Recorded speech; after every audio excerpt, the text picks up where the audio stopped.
Okay, it's a special edition of PFTPM. Remember when we did PFTPM during the annual hiatus, 35 days off for PFT Live, 34 editions of PFTPM? I actually became wistful and considered doing PFTPM on a regular basis. Then my reality shifted back to 2 hours every morning on PFT Live. I like having the rest of the day to copy paste snarky comment at profootballtalk.com. And it's difficult to find time to stop everything I'm doing to do this. But what I plan to do from time to time, as events dictate, as circumstances arise, potentially, actually, as in today, do special editions of PFTPM. And this one is special. It's different. It's unique because of what happened yesterday. Jim Trotter, formerly of NFL Network, and we saw this coming, even though he landed with The Athletic. Everything that preceded his termination, everything that was said after NFL Network fired him, it looked like there would eventually be litigation. And let me just start there. There will be people who say, because they say it with coaches, they say it with others, well, the person wasn't fired, their contract wasn't renewed, their contract expired, and everybody went their separate ways. Still, if the employee wants to continue to work there and the employer says, no, thank you, the relationship is over because the contract has expired, the employee has been terminated. Most people are employees at will. Any given day, the employer can say, today's the day, see you later. Any given day, the employee can say, today's the day, see you later. Contract binds the sides together until the contract expires. Then when the contract expires, you either negotiate a new one or everybody goes their separate ways. The NFL decided to go its separate way from Jim Trotter after Trotter alleges in his complaint, leading him to believe that there was going to be an extension. But then came the second annual decision by Trotter to pose a very pointed question to the commissioner at the pre-Super Bowl press conference, raining on the parade, creating the perception that Trotter isn't on board with the NFL's mission. The allegation is that activity caused or contributed to the decision to fire him. So the purpose of today's PFTPM is to give me a chance to talk about what this means and where this will go, because not only did I practice law for 19 years, this is in my wheelhouse. These are the cases I handled. I initially worked for a firm. Now, when I first got started, I was doing environmental litigation, which gave me a lot of practical experience, attendance at a lot of depositions, while most of my colleagues were sent to the library to grind and grind and grind billable hours. So I got to go out and do some things, which was very rare at a big firm.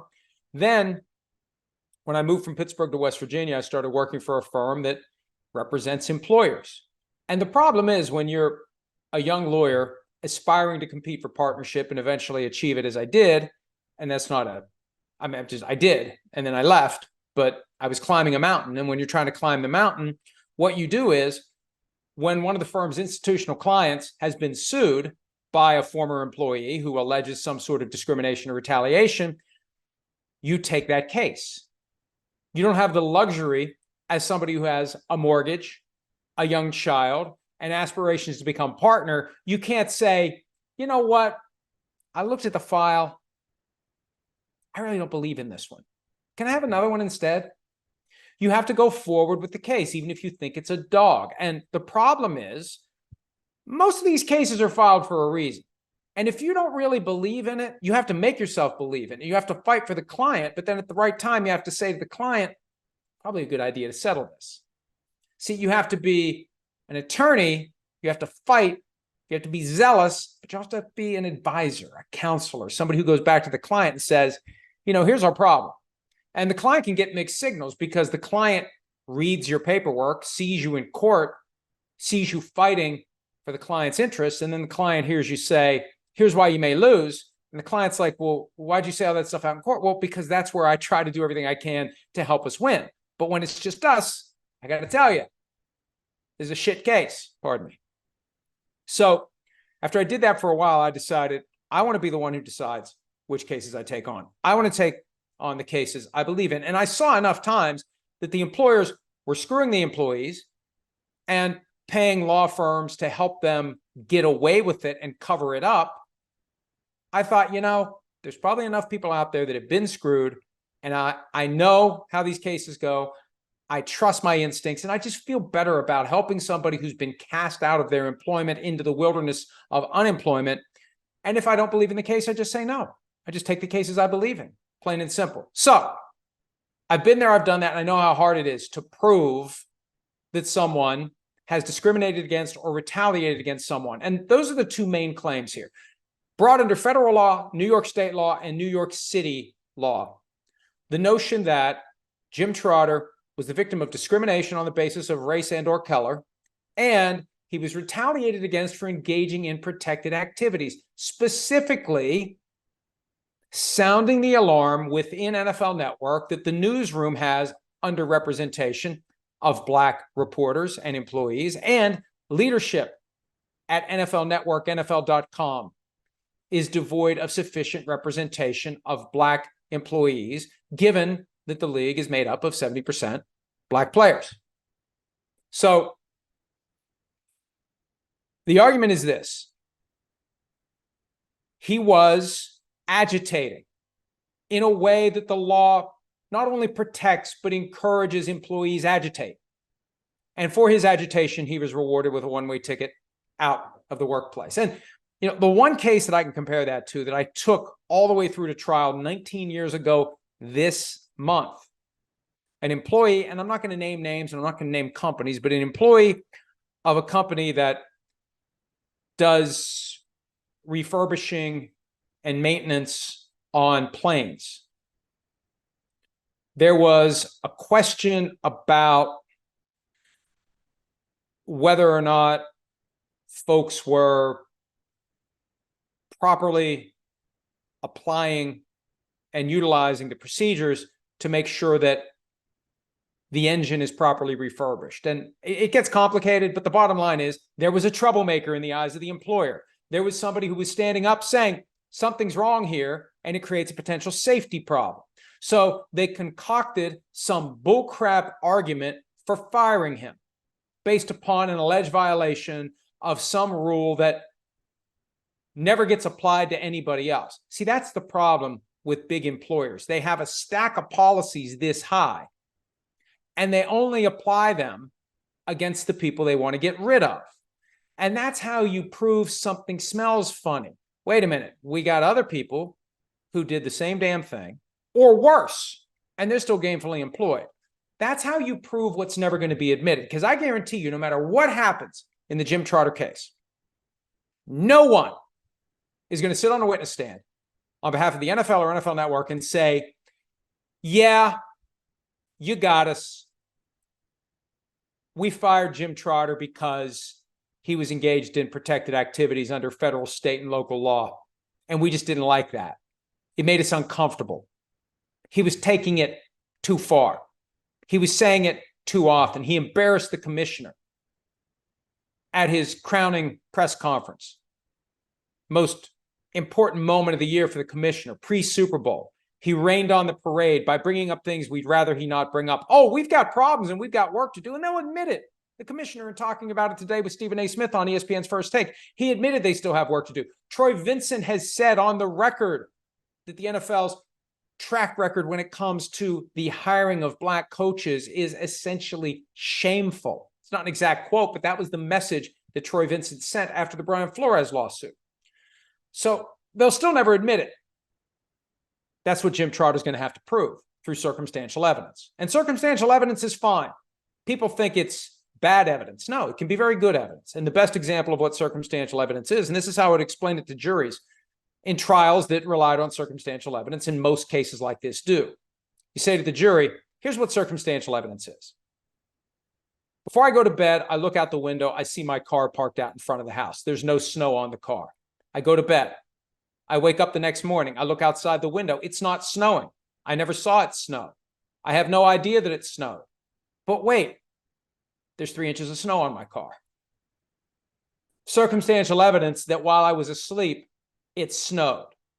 And the circumstance that proves it is the presence of the snow on my car. So the circumstantial evidence can be very powerful. And what happens in a case like this, to prove that the NFL had an improper motivation in firing Jim Trotter, his lawyers, I assume, will try to focus on some specific dispute where Trotter takes one position, the league takes the exact opposite, and Trotter's lawyers can prove that Trotter is right. It becomes very difficult to accept anything else the NFL has to say if, on a significant issue, a significant point, it is diametrically opposed positions, and Trotter's lawyers manage to convince the jury that Trotter's telling the truth and that the NFL isn't.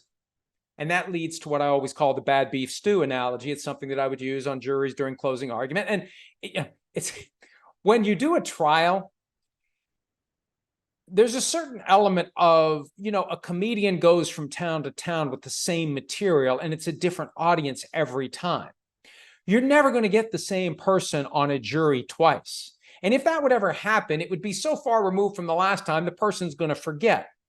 But the snow example was something that I used on a regular basis for circumstantial evidence. And bad beef stew goes like this. If you have a pot of beef stew and you set the stage by saying you're out camping and you have a campfire and you have a big pot and you put all the stuff in and you cut up the vegetables and you put the meat in, you set it all up. And then you take a bite and the piece of meat that you get is rancid, horrible, maggot infested. What do? You just spit it out and keep eating the stew? Or do you dump the whole pot out and start over? And so if you can prove in a case like this that there is one significant issue where the defendant cannot be trusted, do you just spit out that piece of evidence and go back and keep eating? Or do you dump it all out? So that's one way that Trotter's lawyers can really try to prove their case. And that's why I think it's so important that they focused on comments made both by Bills owner Terry Pegula and Cowboys owner Jerry Jones. And if I'm Trotter's lawyers, I'm delighted that both came out and so stridently and loudly refuted what is contained in the lawsuit. Makes it easier, because you know what happens now? Not right now, but eventually. What happens is Terry Pegula gets put under oath. Jerry Jones gets put under oath. And they get questioned aggressively. And really rich and powerful people don't like that. They do not want to submit to any authority other than their own. They're not used to anyone talking to them that way, asking them tough questions, saying anything to them other than how great they are and how everything they do is absolutely right. You surround yourself with people who will tell you what you want to hear. And then all of a sudden, you're sitting across a conference room table from a lawyer who is coming after you, who does not fear you, who relishes the opportunity to be the one person to force you to answer questions when you would just as soon walk out the door. And it can go one of two ways. The witness can be properly prepared by his lawyers, whether it's Pegula or Jones, and listen to everything that they tell him, answer the questions the right way, be coached properly, short answers, to the point, tell the truth, but give very short answers, force the questioner to keep drawing it out and asking the right questions.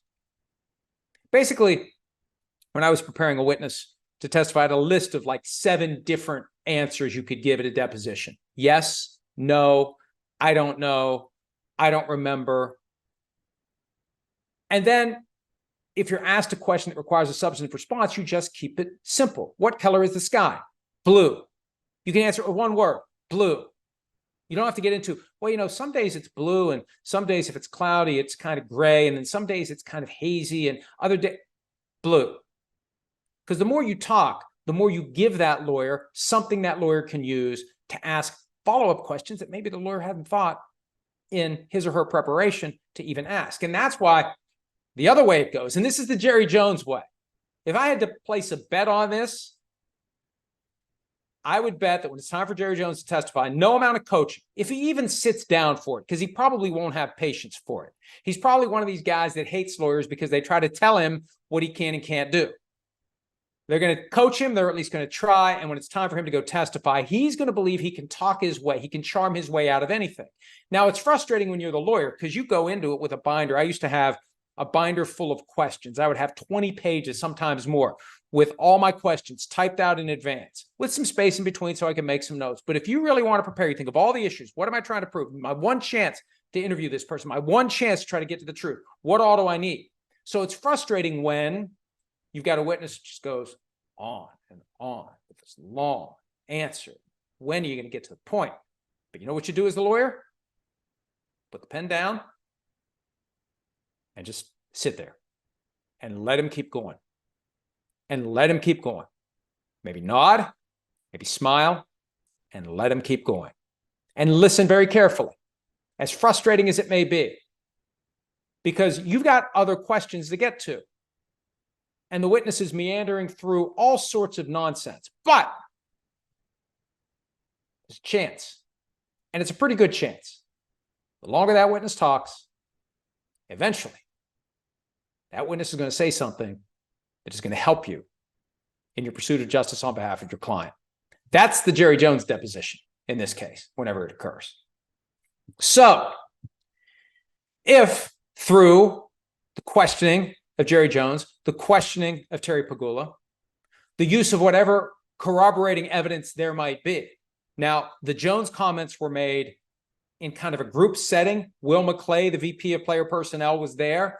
It'd be interesting to see how truthful he is. Maybe he just says, I don't remember, I don't remember, I don't remember, which actually cuts both ways. Because if he says, I don't remember, in response to the questions he's asked at deposition by Jim Trotter's lawyers, good luck putting him on the witness stand to have him say, Jerry Jones never said that. Because he's already used, I don't remember, I don't remember, I don't remember, to avoid answering tough questions on cross-examination at deposition.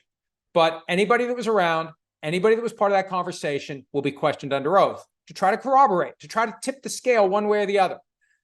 Jim Trotter says one thing, Jerry Jones says the other. And Jerry Jones allegedly made a racist remark that is one of the key centerpieces in bold print in the Jim Trotter lawsuit. So, beyond the question of who the jury believes, because the jury may just decide without any corroborating evidence, I believe Jim Trotter, I don't believe Jerry Jones, or I believe Jerry Jones, I don't believe Jim Trotter. The corroborating witnesses, one way or the other, whether developed by the league or developed by Trotter, will help tip the scales, assuming it's a wash. Assuming the witnesses seem equally credible, it's a wash. So the evidence that's developed, it goes one way or the other. And so if it goes this way, and you believe Jim Trotter and you don't believe Jerry Jones, it sets the stage for the bad beef stew argument at closing. You got a piece of rancid meat.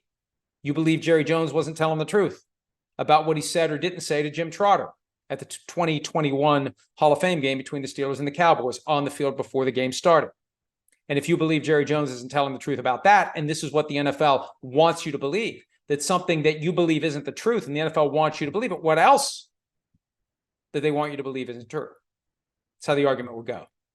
Terry Pegula, same thing. A little bit different, though. And this one is sensitive as it relates to the dynamics within NFL Network, because what happened here was September 3 of 2020, there was a Zoom call with roughly 40, I believe, is the number in the complaint, employees from NFL media. And a reporter, not Jim Trotter, but some other reporter, heard Terry Pegula make an incredibly racist comment along the lines of, if the black players don't like how things are going here, they should go back to Africa and see how it is there. I mean, it's almost cartoonish to think that someone would actually say that. Pegula strongly denies it. He's disgusted by the implication. All the kind of harumphing that you would expect in a case like this. What else is he going to say? Well, what happens next? Trotter's testimony will only be, this is what the person said at the meeting. And I asked whether or not there'd be an investigation. And I constantly went back to my supervisors. What's the result of this investigation? This needs to be investigated. And eventually I was told it's an HR matter and that's the end of it. And I said, so we're just going to sweep this under the rug. And the supervisor says, I can only tell you what I was told. All that gets in because, oh, it's hearsay. There's a way to get all that in because, and I don't want to get too lawyerly here, but the statement that Trotter would be making, the idea that some other reporter said on the call that Terry Pegula said what he said, it's not being introduced to prove the truth of this assertion. It's being introduced to prove that the NFL was on notice there was a problem. And what did the NFL do about it? Did the NFL truly investigate it, or did the NFL sweep it under the rug? And then what you do, if you're Jim Trotter's lawyers, you find the employee, and Jim Trotter knows who it is. The name isn't mentioned in a complaint, but he surely knows who it is. You depose that person, and you get that person to tell their story. That's not hearsay. That is the person repeating the words that were uttered in his presence by Terry Pegula. Now, here's where it becomes sensitive. And this is where, to the extent anybody from NFL Network is watching or listening, first of all, thank you. Second of all, be careful how you view this. And be careful who you listen to internally. Because I think there's going to be a sentiment at NFL Network that Jim Trotter has done something wrong here by involving a coworker in his lawsuit, by citing something that a coworker said during a conference call that was held in conjunction with the turmoil in the aftermath of the summer of 2020 with the murder of George Floyd and everything that happened after that. Now, look, this occurred September 3rd. So it's not like, boom, right afterward when everything was in turmoil. But regardless of when it happened, there's no privilege that applies. There's no argument that anything said during this in-house conference call can never be repeated. It's all confidential. That's baloney. The person who said what was heard by that person from Terry Pegula, once they open their mouth and put that out there, I mean, we're all adults here. It's out there. It has been said. It becomes critical evidence in this case. And if I was representing Jim Trotter, if he comes to me and I'm in the process of figuring out how we're going to go forward and what we're going to make as the key allegations in the complaint, what we're going to push going forward, et cetera, it's not a very long conversation from my perspective that you absolutely are going to use this evidence. You absolutely are going to name that person. We absolutely are going to take that person's deposition. And if they have a problem with it, it's their problem, because there is nothing secret about this. And Jim Trotter's doing nothing wrong. He's not selling anyone out. He's trying to get to the truth. And it's hard enough to get to the truth when the employer is wired to put one witness on the stand after the other that says, oh, we didn't consider that at all. Oh, no, we didn't have any problem with Jim Trotter asking questions that irritated the commissioner at 2 consecutive pre-Super Bowl press conferences. We didn't have a problem with that at all. No, we just, it's the vagaries of the marketplace and the economic realities. And, we just made the tough decision that we had to get rid of somebody, and Jim Trotter was the one, but it had nothing to do with any of the protected activities he engaged in. The comment from Terry Pegula is the kind of thing that pushes all that crap out of the way, especially if we do the bad beef stew test. Trotter testifies, Pegula testifies, the other NFL Network reporter testifies. And if at the end of the day, the jury decides Trotter's telling the truth, Pegula isn't, that's a rancid piece of meat that may cause the jury to dump out the whole pot, and Jim Trotter wins. So that's how it's all going to play out. And one of the reasons it's going to play out that way, and we reported this back at the time Trotter was fired. One of the things I wanted to find out, does his contract include a mandatory arbitration clause? Because we know what the NFL does.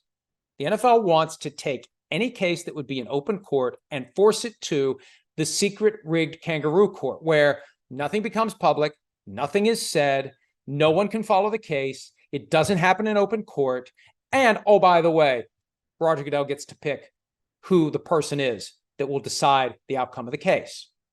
And usually it's somebody who's got a bias baked in favor of the league. It's so ridiculous that the league does it. I've said before, why would you even want to do that? Why don't you want somebody who's truly impartial? It just looks bad. that the NFL is going to hire somebody that the NFL believes at some level, directly or indirectly, expressly or implicitly, is going to support the NFL's interests. Let's have a truly independent body. But the NFL doesn't want that. The NFL doesn't want to be regulated. The NFL doesn't want to be held accountable. So,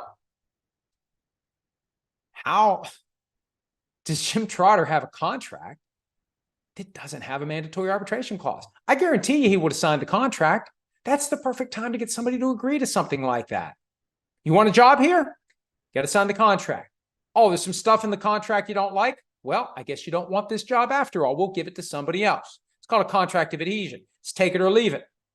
Coaches, every coach has that mandatory arbitration clause. I would submit every general manager, every high-level scout, every key employee of every team has that at the behest of the league, at the recommendation of the league. So you've got an NFL Network reporter that doesn't have it. It wasn't put in there. That's malpractice. I don't use that word lightly, but when you as a corporate, although the NFL isn't a corporation, but a business entity that wants to engineer the potential application of the laws and the legal system in its favor, has this perfect device that has been used over and over again to take any potential controversy out of open court and into the control of the NFL, and you don't use it. That's a conversation that I would not want to be on the wrong side of the desk for. Why didn't you, Jeff Pash, or whoever the in-house NFL network counsel is, why in the world do these contracts not have a mandatory arbitration clause in them? So, this is going forward. They're not going to be able to get it into arbitration. They may try what they did with John Gruden, where they made some argument under the Constitution and bylaws that because it deals with allegations of a certain type of misconduct, the commissioner has the exclusive ability to. That's a bullcrap argument. But if they try to make it, it'll show you how desperate they are to avoid accountability. At the end of the day, that's what they want to do. They're never going to tell us that. And they don't like the fact that I'm saying it. They don't want to be accountable. They don't want their business out in public. They don't want to be regulated. They don't want to be told they can't do what they do. They just want to do it and move on. And if you don't like it, tough crap. We're doing what we want to do. Now, the best approach for the NFL, given the fact that somebody failed to put mandatory arbitration clauses in contracts like the one signed by Jim Trotter, settle the case. Now, don't file a motion to dismiss or take a few shots at trying to kill the case early. They're not going to kill the case early. I read the lawsuit. There's nothing in there that's going to cause the case to be dismissed. The best they could do is that weird Hail Mary arbitration argument under the Constitution and bylaws. He was fired, and he's alleging, with facts backing it up, circumstantial evidence, that there's an issue within the NFL as it relates to racial bias, the history of integration or lack thereof among players. There are other examples that are laid out in the complaint, the Colin Kaepernick situation, the Brian Flores lawsuit.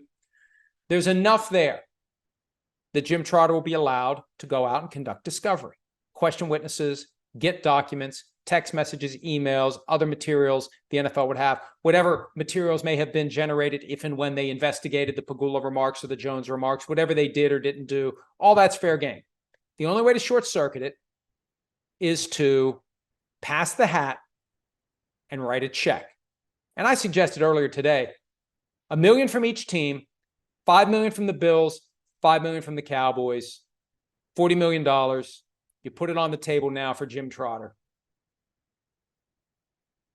I couldn't blame him if he took it. Gets it now. It's over.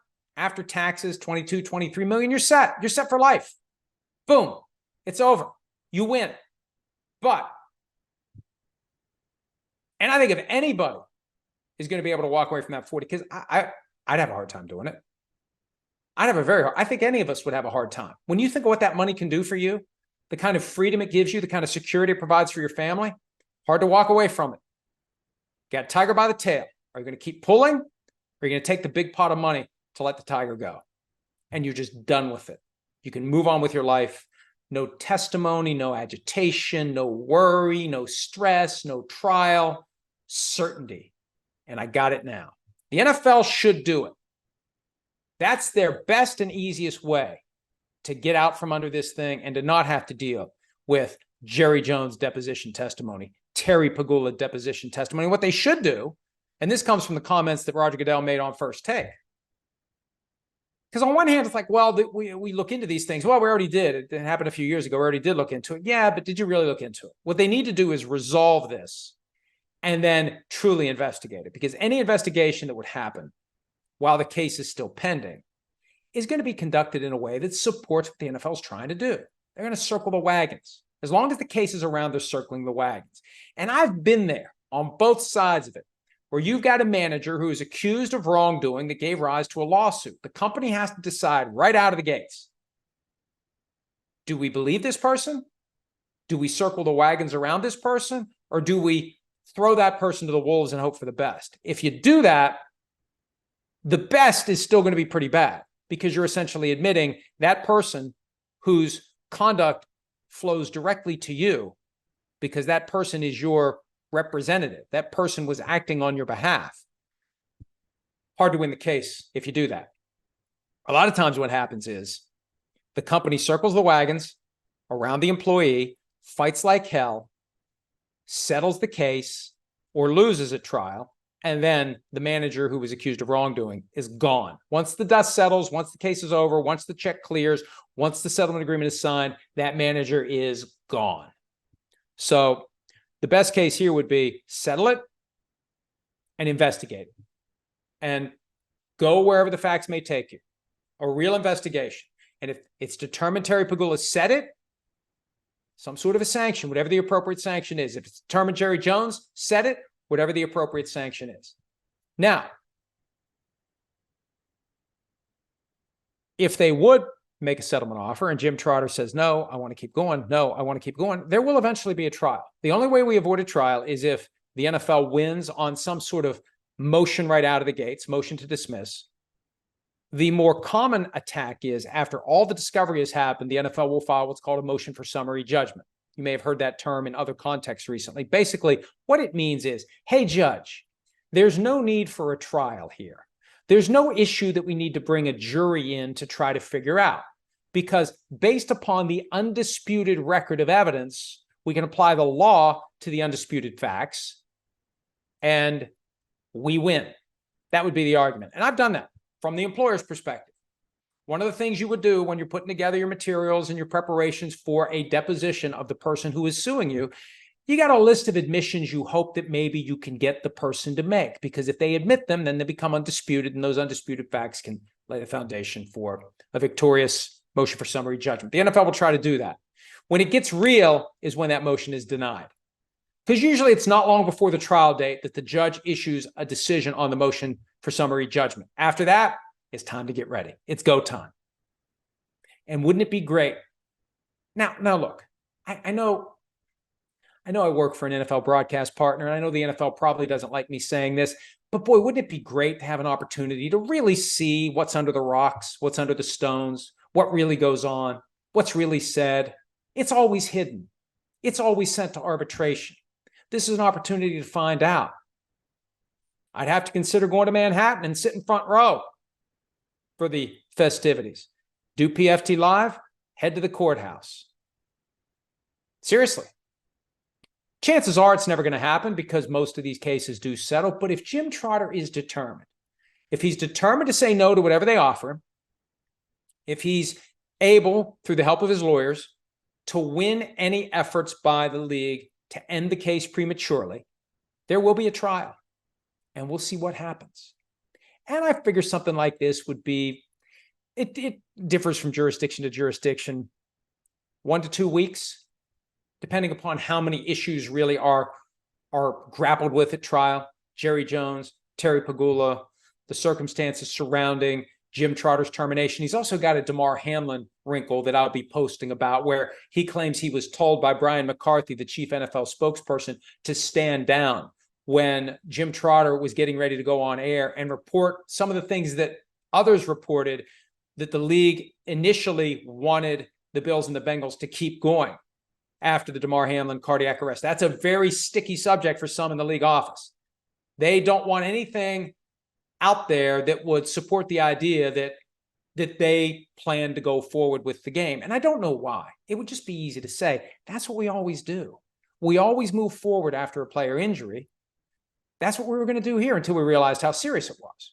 That's when we backed off. But Trotter claims he was told to back off from whatever he planned to report about Hamlin. So that's another wrinkle in this, that if it goes to trial, makes the NFL look bad. And I'm not rooting for the NFL to be made to look bad. What I'm rooting for is a chance to just find out how things really work, to take a peek under Big Shield and see what's in there. All the stuff that I sense goes on, this is a chance to find out. This is a chance to confirm my suspicions. And in saying that, because I get this question from time to time, why do you hate the NFL? You hate the NFL. You're always fighting with the NFL. Well, I'm not always fighting with the NFL. We're aligned on a lot of things. But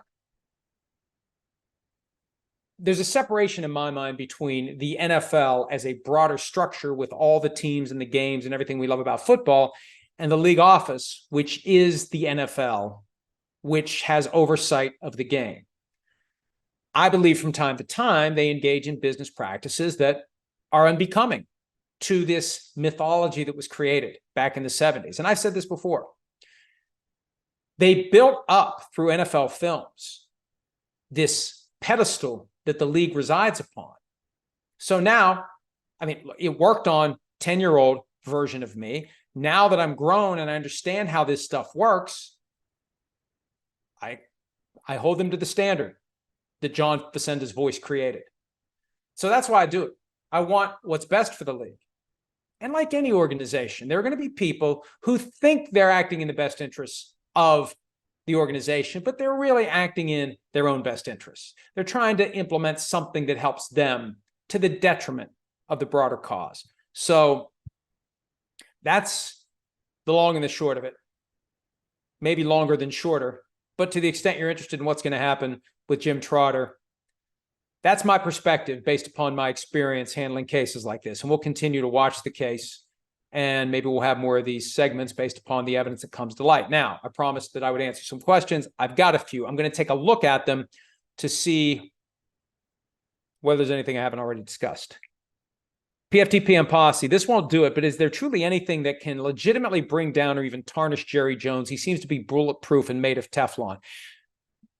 We saw what happened with Daniel Snyder. They were inching toward an effort to force him out, and he finally decided to walk away. It would take some pretty strong evidence to get the league to potentially force Jerry Jones to sell. And remember, it's been about 6-7 years ago when he was fighting the commissioner's contract extension at the time, and he got Papa John involved. There was a point where the league was at least considering the possibility of invoking a procedure that would have forced him to sell the team. There is that nuclear option in the NFL's constitution and bylaws, but I doubt that it ever gets to that point. And I don't think this would be the thing that does it. Now, if this results in a Mary Jo White investigation and she starts poking around and she finds some other stuff, just like she did with Daniel Snyder, who knows how it plays out. Ron Stepp, in your estimation, does Mr. Trotter have a real chance at winning against the vastly more powerful and financially overwhelming resources of the NFL? Yes, yes. Look, I used to take on big companies all the time, and it was just me. He's backed up by a pretty successful firm. It's the same firm that represents Brian Flores and Company, New York City employment discrimination firm specializing in or focusing on, we're not supposed to say specializing as lawyers, focusing on the representation of individuals. They'll have what they need to fight the NFL. And the NFL can put as many lawyers on the case as they want. They'll stand up and they'll pursue the truth, and they'll see it through all the way to the end if that's what it takes. Hunter Wallace, do you think or know that NFL employees, specifically executives and high-ranking officials, signed partial NDAs that prohibit them from talking on internal NFL matters? We know the NFL likes keeping things buttoned up and away from Congress. There may be NDAs, but they're going to fail when it's time to testify. It doesn't give you the kind of privilege that the Fifth Amendment protection would. If you're asked a question under oath in a proceeding like this, you can't say I've signed an NDA. No. So good question, but that's more about not letting this stuff get out publicly. For these situations, for court proceedings, which will be public, no NDA, no confidentiality agreement. Nothing is going to keep people from having to answer questions about what they saw, what they heard, whatever may be relevant to the Jim Trotter case or the defenses made by the NFL. Dr. J144, what's the threshold for insurmountable? Let me try that again. Easy for him to say. What's the threshold for insurmountable public outrage, in your opinion? Absolute proof like an audio recording, or having a guy on video like Ray Rice? Or if others heard it and corroborate it, but there's no audio recording, would that be enough? We know how valuable 9 years ago this month the video was with Ray Rice. We knew what happened in that elevator, but when you see it, it changes everything. If we would hear Terry Pagula or Jerry Jones saying the words attributed to them, yes, it would be different, because it's more real then. Even if we believe, based upon the words and the circumstances, that it was said, when you hear it, it changes everything. And who knows? Who knows if somebody was secretly recording a conversation? We don't know. We'll find out as the litigation unfolds. World Chimp, any chance of a conclusion other than settlement agreement with non-disclosure agreements for each side? Yes, if, number one, the NFL is stubborn and hard-headed and wants to fight this through to the end, which I'd like to think they'll eventually get some good legal advice. And also, whoever's responsible for not putting the arbitration agreement in Jim Trotter's contract probably doesn't want the worst case scenario to come to light here. And even if they win, you don't want all this stuff public. But the smart move is make him an offer he can't refuse. The question is, will Trotter refuse it anyway? What's his number? We don't have a number. 40 million, 50 million, 60 million, 70 million, 80 million. What's the number? There's got to be a number where you say, boy, I'd really like to be the one who champions this cause. I'd really like to be the one that exposes the people at the league office and the people in ownership, and maybe changes the whole model. Maybe we have corporate ownership of teams. I said this after the 2021 season where some crazy stuff was going on. And I said, wouldn't it be better if teams were owned by corporations that had committees that were responsible for diversity and good governance and all the other things that corporations do? Not that corporations are blameless, because they still do some bad stuff, but it's so much easier to hold people accountable then. You can never hold an NFL owner truly accountable. I mean, if there's a lawsuit and the result is something that horribly embarrasses the company, the CEO could be gone. Owner's never going to be gone. So maybe this is the path. Maybe this is the way for Jim Trotter to affect that kind of seismic change that would fundamentally alter the way the NFL does business. And maybe the NFL would be better off, not as mom and pop shops, as monarchies that are handing the equity from one generation to the next. And inevitably, it's going to land at a generation that has no idea what he or she is doing running the team. It's a corporation, it's a structure, it's a business. And when there's accountability externally, there's accountability internally. This may be the only chance that anyone ever has to truly get the kind of a verdict that affects the kind of change necessary for the NFL.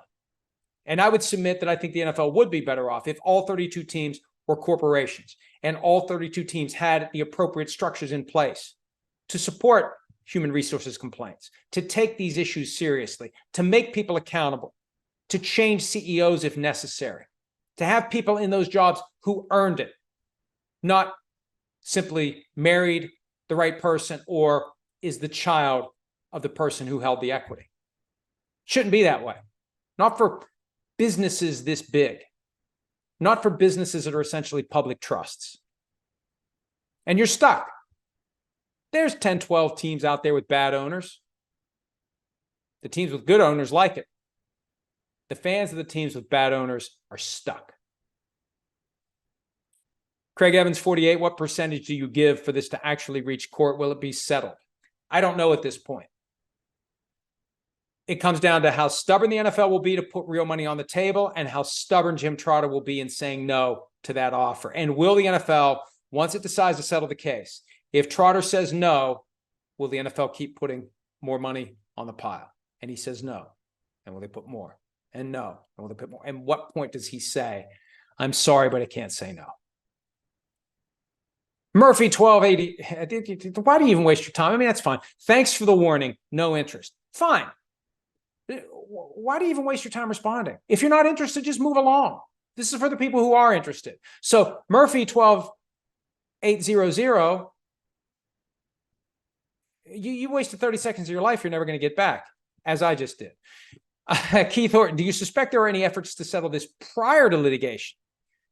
I would think the NFL would have preferred to resolve this with a monetary payout along with an NDA. Perhaps Trotter thinking beyond his own compensatory gain and wanting full sunshine through litigation.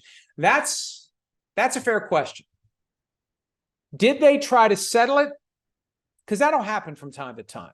The lawyer prepares a demand letter. That was one of the first writing assignments I had, first year of law school, 35 years ago, 1988, up the road in Morgantown, drafting a demand letter. I didn't know what a demand letter was. It's a device used to alert someone that you're thinking about suing on behalf of a client that they have a problem and we're giving them an opportunity to resolve it before we go to court. Did Jim Trotter do that? We don't know, and we may never know. Those types of communications are typically privileged, not privileged that we can't find out about them, but they're never going to come up in court. Settlement discussions aren't supposed to come up at all, ever, in court.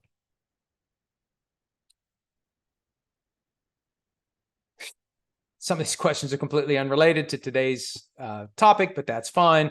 JC Carm, does this fuel the Flores-Horton-Wilkes lawsuit? It possibly does.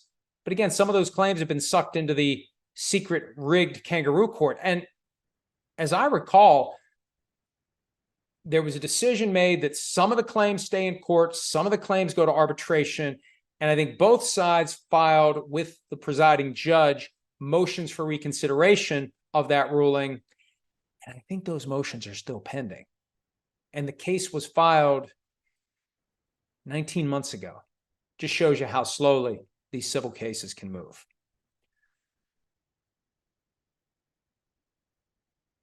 Rav Buffalo, do any of the owners get forced to sell their teams? Would other commissioners force it? I mean, commissioners won't do it because they work for the owners. I remember back during the lockout in 2011, the NFL, before I interviewed the commissioner, the last time I interviewed him 12 years ago, when they were doing everything they could to get their word out there. So they were making people available. John Mara was available. Jeff Pash was available. The commissioner was available because they were trying to bang the drum in support of their position.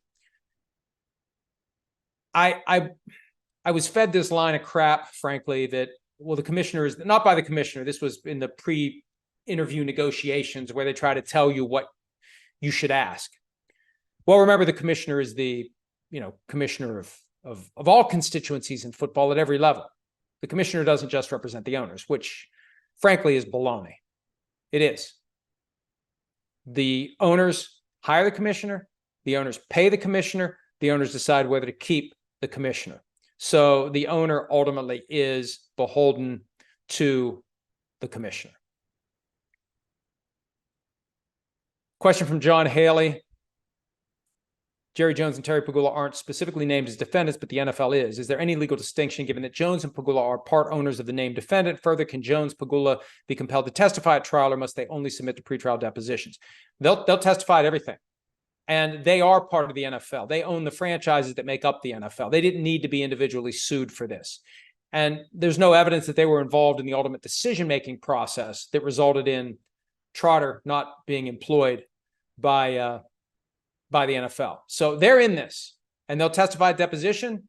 And what happens in employment cases, a lot of times as part of the plaintiff's case in chief, the plaintiff will want to call key executives from the company as adverse witnesses and cross-examine them and draw out admissions and get them to say things as part of proving the case. That happens sometimes. That may happen here. That may not happen here. We'll see. Paul Leatherman says, no one cares. A gift with no one cares. Hey, I'm just based on these questions, I think somebody cares. It's always funny how one person says we don't care when you have no idea what anybody else thinks. I'm not doing this just to waste my time. I got other shit I can do today. I think some people care about this.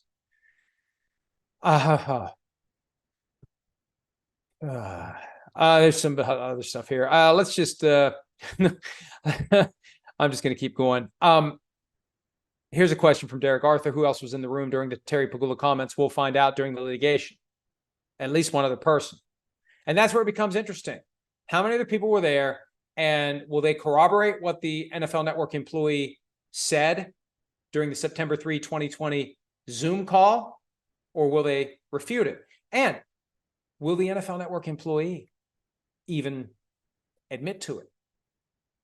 Sometimes what happens is you say something in that setting, and now you're thinking, boy, I really don't want to become persona non grata here at NFL Network. I'm going to take one for the team. I'm just going to say, I don't remember, or I didn't say it, or it didn't come out that way, or whatever. And then the question becomes, is there some sort of a record of that call that happened September 3 of 2020, where the person said whatever was said that sparked Jim Trotter to request an internal investigation of the comments allegedly made by Terry Pegula? Thomas Hartman, my question is, why do you keep promoting unsubstantiated quotes from Pegula and Jones? As a journalist, aren't you supposed to get independent corroboration? No. How do I get independent corroboration? This is an allegation made in a lawsuit that attorneys signed subject to the penalties of Rule 11 of the Rules of Civil Procedure that are in place to deter frivolous lawsuits. Trotter has put his name on this, and Trotter has said through these allegations that these were the result of an interaction with Jerry Jones. So the allegations are what they are. The denials are what they are. We've put both of them out there. I mean, you could make the same argument that we shouldn't put Pegula's or Jones' denial out there without corroboration. They issued strong denials. We've reported them. Trotter made his allegations. We've reported them. That's what we do. You don't just ignore either side. You don't ignore both sides. You don't ignore the issue simply because no one knows exactly what happened. If we only ever reported things that we know exactly happened, there would be a lot of stuff that never got reported. All right, that's it. That's almost an hour. So I'm going to call it. Appreciate your time. We will do these PFTPM episodes as needed. I know some of you want me to do it once a week.